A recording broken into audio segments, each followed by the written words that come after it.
You disappointed us. Parents said and gave my savings to my stepsister for the wedding and kicked me out. I didn't argue and left.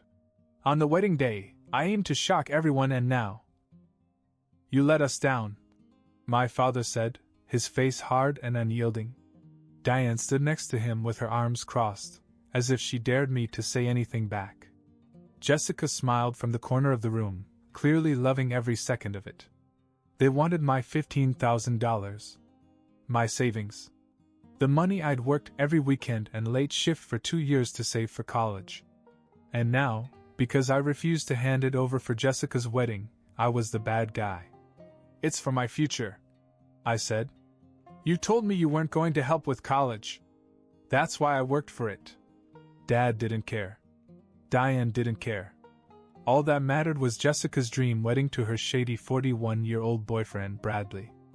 It's not about money, Diane said, shaking her head as if I was being ridiculous. It's about family. You're being selfish. I almost laughed. Family?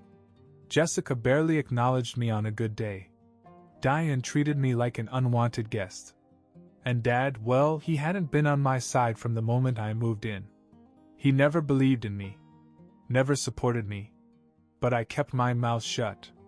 I knew how this was going to go, so I just walked away. There was no point in arguing with them. That night, I put my savings back in the safe. I'd been hiding the money there ever since I started saving. The safe belonged to Dad, but he never paid much attention to it, or so I thought. I had no idea what was about to happen. The next morning I checked the safe and froze. The money was gone. Every last dollar. I tore through the little compartment, hoping maybe it was a mistake. But it wasn't. My savings were gone, and there was only one explanation. Dad had taken it. He owned the safe, and he had the code. He'd gone in, taken my future, and given it to Jessica for her ridiculous wedding. I stormed out to confront him, but he was already waiting for me. I took it, he said like it was no big deal. It's for Jessica. She needs it more than you do right now. Are you serious? You stole my money. I shot back. How am I supposed to go to college now? You'll figure it out, he said coldly. But right now you have to leave. We can't have anyone in this house who isn't supporting the family. Diane added, We've had enough of your attitude. Pack your things. Jessica didn't even bother to pretend to be sorry. She just smiled, as if watching this was some kind of victory for her. I stood there for a moment, trying to take it in. I couldn't believe it. My own father had stolen from me and now they were going to kick me out for not going along with their plan. I didn't bother to argue. I just turned around, walked into the room I shared with Alex, and started packing my things. Alex, my stepbrother, sat on the top bunk and watched quietly. We were close, and he knew exactly how messed up this was. Man, I can't believe they did this, he muttered, shaking his head. That's your money. They don't care, I said, stuffing clothes into my backpack. It's all about Jessica. If you need anything, just let me know, Alex said quietly. Thanks, I replied, appreciating the gesture. Alex was the only person in this house who ever had my back. But now there was nothing he could do. I left the house without looking back. Diane hurled a few insults at me as I left, calling me ungrateful and a failure, but I didn't care. They'd already taken everything from me. I wasn't going to let them see me break. I moved in with Rebecca, my mother's cousin. She didn't ask many questions and gave me a place to stay while I figured things out. I was angry about losing my savings, but I wasn't going to let them get away with it. They thought they could steal my money and use it to pay for their fantasy wedding? They had no idea what they were in for. Over the next few weeks, Alex kept me in the loop. Jessica was going full steam ahead with the wedding plans, completely oblivious to the truth about Bradley. She thought she was marrying a rich, successful businessman. But I knew the truth. Bradley was already married. He had a wife and children back in Nevada, and he wasn't even close to rich. He was a broke gambler with a drinking problem. Jessica didn't know any of this. But I did, and I had a plan. The date was set. The invitations were sent. Everyone was excited about the big day. They thought they were getting their perfect moment. But I was about to blow it all up. They had stolen my future. Now I was going to steal theirs. The wedding day finally arrived. I stood outside the venue and watched the guests arrive. They'd chosen a fancy outdoor garden to make it look like they were part of a high society event. Jessica was wearing a sparkly white dress, clearly trying to look like royalty. Diane and Dad played the proud parents, grinning for the cameras. Bradley was there, pretending not to have a double life. It was all so fake. But today was going to be real in a way none of them expected. I wasn't alone. I'd spent the last few weeks digging for information on Bradley. It wasn't too hard to find his wife, Denise. I even contacted her, told her the truth about what her husband had done. At first she didn't believe me. But after I showed her photos of him and Jessica together, and receipts for the gifts he'd been throwing around, she went dead silent. I thought she was going to hang up, but then she said one thing that changed everything. "Tell me where the wedding is." So here we were. Denise had driven all the way from Nevada to crash this circus. But it wasn't just her. She brought her 2 teenage children. Denise didn't want to make a scene right away. "Let's wait until the ceremony starts," she said, her voice calm but cold. "I want him to feel safe, like he's going to get away with it before we tear it down." I couldn't help but respect her plan. Bradley had played her and Jessica for fools, and now both women were going to make him pay. The ceremony began. I stayed hidden in the back as they walked down the aisle. Jessica looked like she was on cloud 9. Bradley stood there with that slimy grin of his, probably thinking he had both women under control. He had no idea what was about to happen. When the bailiff asked if anyone had any objections, I tensed up, expecting Denise to stand up right then and there. But she didn't. She waited. It wasn't until after the vows were exchanged and they moved on to signing the marriage license that she made her move. "Stop!" Denise's voice cut through the crowd. Heads turned as she marched down the aisle, her children behind her. Jessica froze, her eyes wide. Bradley's face turned ashen. For a moment, no one knew what was happening. Then Denise spoke again, loud enough for everyone to hear. "This man is already married. To me." The whole crowd gasped. Jessica's jaw dropped. Diane got up from her seat, stammering, while Dad just looked like someone had punched him in the stomach. Bradley tried to stammer out an excuse, but Denise wasn't having it. "Oh, don't even try," she snapped, holding up photos and paperwork. "You lied to her just like you lied to me. You're a cheater, and you've been cheating on me for months." Jessica staggered back and looked at Bradley in shock. "Is this true?" she demanded. Bradley had no answer. The silence spoke for itself. Diane jumped to her feet, screaming at Denise, calling her a liar, but Denise wasn't fazed. She held up evidence, photos of their house, text messages, everything. It was undeniable. The guests whispered, pulling out their cell phones to record the chaos. Jessica broke down in tears, screaming at Bradley, who was too stunned to do anything but stand there. Meanwhile, I stood in the back, watching it all unfold with a quiet sense of satisfaction. But then something unexpected happened. Alex appeared at my side.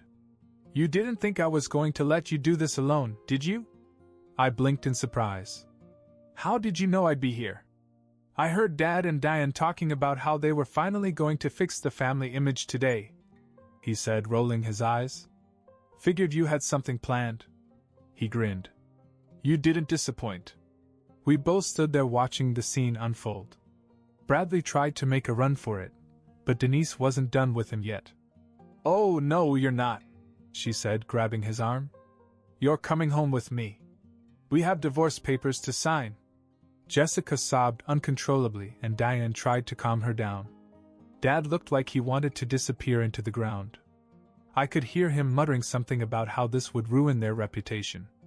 "Let's go," Alex said, nudging me. "We've done enough damage here." I nodded. We walked out of the place, leaving the chaos behind. I felt free for the first time in years. They had taken my money, my trust, but they couldn't take my dignity. I knew it wasn't over. I'd still have to rebuild my life. But knowing that I'd uncovered the truth made it all worthwhile. As we walked down the street, Alex chuckled. Man, I wish I had recorded that. It was like something out of a movie. Yeah, I said, smiling for the first time in a long time. But we lived it. And I wasn't done yet. Bradley didn't waste time making himself a problem. A day after the wedding disaster, he parked outside my work. I was taking out the trash when he cornered me by the dumpster. You ruined my life, kid, he snarled, stepping closer. You think you can just walk away from this? I wasn't intimidated. You ruined your own life, Brad. You lied to everyone. This is on you. He grabbed my arm. You're gonna regret crossing me. People like me don't just disappear. I shoved his hand off me. You really want to do this here? I'm not scared of you. And if you touch me again, you'll have bigger problems than a ruined wedding. But I knew Brad wouldn't just give up, and I wasn't about to take any chances. That night, I called my mom again. Mom, I said as soon as she picked up. I need your help. Brad's been threatening me. Her tone shifted immediately. Bradley? The guy Jessica was marrying? What's he been doing? I explained everything. The stalking, the phone calls, how he tried to intimidate me at work. Mom went quiet for a second. Then, with icy resolve, she said, I'll handle him. The next day, Mom showed up in person. I met her outside my job, and she hugged me tight. Where is he? She asked, glancing around. Brad? He's been hanging around here, but I haven't seen him yet today, I said. Good. Let's go for a walk. If he shows up, let me talk to him. We didn't have to wait long. Just as we turned the corner near my work, Brad's car pulled up. He stepped out, looking smug, until he saw her. Mom squared her shoulders and walked right up to him. So you're the one threatening my son, she said, her voice calm but full of authority. Let's get one thing straight. If you come near him again, you're going to jail. And trust me, I'll make sure every scam you've ever run is brought to light. Brad blinked, caught off guard. This doesn't concern you, he stammered. Oh, it concerns me. You think you're tough? You're nothing but a lying coward, she shot back. I know all about your wife, your gambling debts, everything. You're done, Bradley. You've got two options: walk away and stay out of our lives, or face the full weight of the law. He tried to bluster, but Mom wasn't having it. Get in your car. Now. And don't ever come near my son again. Brad muttered something under his breath but backed off. He climbed into his car and sped off, his tough guy act shattered. I stood there stunned. Wow. That was impressive. Mom smiled. No one messes with my kid. But she wasn't done yet. The following day, she told me we were going to visit a lawyer. It's time to deal with your father, she said. We met with a no-nonsense attorney who listened carefully as I explained how Dad had stolen my savings from the safe. The lawyer was clear. Taking that money without my permission, even from a family safe, was theft. We had a solid case to get it back. Now we just need to let your father know what's at stake, the lawyer said. We drove to Dad's house that afternoon. I wasn't sure how it would go, but Mom was in full control. Alex texted me as soon as we arrived. Mom's here with a lawyer? This is gonna be good. We knocked, and Diane answered. Her expression soured when she saw Mom standing there with the lawyer. What do you want? She snapped. Is Thomas's father home? The lawyer asked. Dad appeared moments later, looking confused and nervous. What's this about? He asked. The lawyer wasted no time. Mr. Parker, you illegally took $15,000 from your son. That's theft, plain and simple. We're here to give you a chance to return the money. If you don't, we'll pursue legal action. Diane's face went pale. We didn't steal anything. That money was in our safe. It belongs to the family. Mom stepped forward. That money was Thomas's. He worked for it, saved it for college. You had no right to touch it. Dad tried to argue. Look, we needed it for Jessica's wedding. I don't care what you needed it for. The lawyer interrupted. Legally, it's his money. You have 1 week to return the full amount, or we'll see you in court. Diane sputtered in outrage, but Dad knew they were cornered. He muttered, Fine. I'll get the money. We left after that, and Alex texted me again. Dad looks like someone ran over his dog. Diane's furious. This is legendary. A few days later, the money was back in my account. Every cent. I transferred it to a new bank where Dad couldn't access it. As for Bradley, he was gone. Denise had filed for divorce, and he'd left town to avoid more legal trouble. Jessica, humiliated and heartbroken, moved out soon after. Mom stayed with me for a few more days, just to make sure everything settled down. We talked a lot, about Dad, about why she left him, and about how much she regretted not being there sooner. But she promised she wouldn't disappear from my life again. And I believed her. With the money back and the threats behind me, I finally felt like I had control of my life again. I wasn't just surviving anymore. I was moving forward. And this time, I wasn't alone. Life started calming down after we got the money back. Bradley was gone, Denise had the divorce in motion, and Jessica had packed her things and left town. But Diane and Dad? They were a different story. They were livid. Alex told me they were blaming me for everything. Diane said I'd ruined the family's reputation, and that they were being gossiped about everywhere. Dad was sulking, barely leaving the house. It was like everything had come crashing down on them, and they didn't know how to handle it. I wasn't even mad, I found it funny. After everything they'd done to me, they were getting exactly what they deserved. But things took a surprising turn. About 2 weeks after everything settled, Alex texted me out of the blue. Dude, you won't believe this, he wrote. What's going on? I asked. Dad's losing his job. Something about unpaid debts. I blinked at the message. Apparently, Bradley wasn't the only one with financial problems. I hadn't known this before, but Dad had been in trouble with money for a while.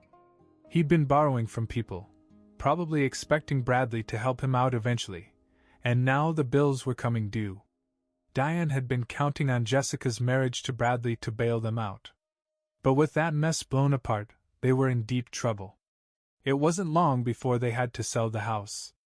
Alex told me they were moving into a small apartment, and Diane was bitter about it every day. Dad kept trying to reach out to me after that. He called a few times, leaving vague messages, but I didn't feel the need to talk to him. He'd made his choices, and I'd finally learned not to keep chasing his approval. Mom, on the other hand, was more present in my life than she'd been in years. We talked often, and she even helped me map out my college plans. She admitted it had been hard for her to leave all those years ago, but she was proud of how I'd stood up for myself. Having her back in my corner meant more to me than I could say. As for Alex, we stayed close. He'd had enough of Diane's nonsense and started making plans to leave. A few months later, he called me and said he was moving out. Finally got a job offer in a different city, he said. I'm done living with those two. It's your turn to laugh at me getting out now. You know I'm proud of you, man, I said. You've been dealing with that crap for too long. Same to you. Honestly, you taught me how to stand up for myself. After Alex left, things got even worse for Dad and Diane. I heard through the grapevine that Dad tried to contact some of his old friends for help, but no one wanted anything to do with him anymore. Diane eventually left him, moving in with one of her relatives out of state. I wasn't surprised. When their world fell apart, they turned on each other like vultures. Meanwhile, I was thriving. I got a better job, continued saving for college, and finally had some peace of mind. Alex and I kept in touch regularly. We'd trade stories about how ridiculous things used to be, and it felt good to laugh about it all instead of being stuck in that nightmare. One day, Mom and I were sitting on the back porch of her house, just talking about life. She looked at me and said, I hope you know how proud I am of you. You didn't let any of them break you. I smiled. I didn't do it alone. You came through when I needed you. I'll always come through now, she said. I promise. And I believed her. For the first time in a long time, I felt like I could breathe. I wasn't trapped anymore. I had my freedom, my family, at least the parts that truly cared, and a future ahead of me that was mine to shape. I was done with Dad and Diane. They'd made their bed, and now they had to lie in it. As for me, I was finally climbing the mountain they had tried to bury me under. And this time, I wasn't looking back. A few months after Alex moved out, I got another text from him. Guess what? Diane left Dad. He's all alone now. I couldn't help but chuckle. Wow. I didn't think she'd stay forever, but that was quick. Yeah, apparently she ran off to live with her cousin in Arizona. Couldn't take the stress anymore, Alex wrote. The news spread quickly through the extended family. No one felt sorry for Dad. In fact, most of them began to avoid him. He'd burned too many bridges over the years, and now he had none left. Even some of Diane's relatives were making fun of him behind his back. I heard from a family friend that people called him the man who bet everything on a fake wedding and lost. He deserves it, Alex said when we spoke on the phone. You should hear some of the things people are saying. They're all laughing about how pathetic he's become. He tried to call Aunt Linda for help and she hung up on him. It was strange to know that the man who had once loomed so large in my life was now a joke to everyone around him. But honestly, I didn't feel sorry for him. He made his choices. He put Diane and Jessica on a pedestal, took my money and threw me out like I was nothing. Now he was reaping what he'd sown. Do you think he'll ever apologize? Alex asked. Probably not. But I don't care. He's not worth the effort, I said. We both laughed at the thought of Dad sitting alone in that tiny apartment, stewing in his own misery. It wasn't revenge, it was karma. And it felt good to know that I had finally moved on while he was stuck in the wreckage of his own bad choices.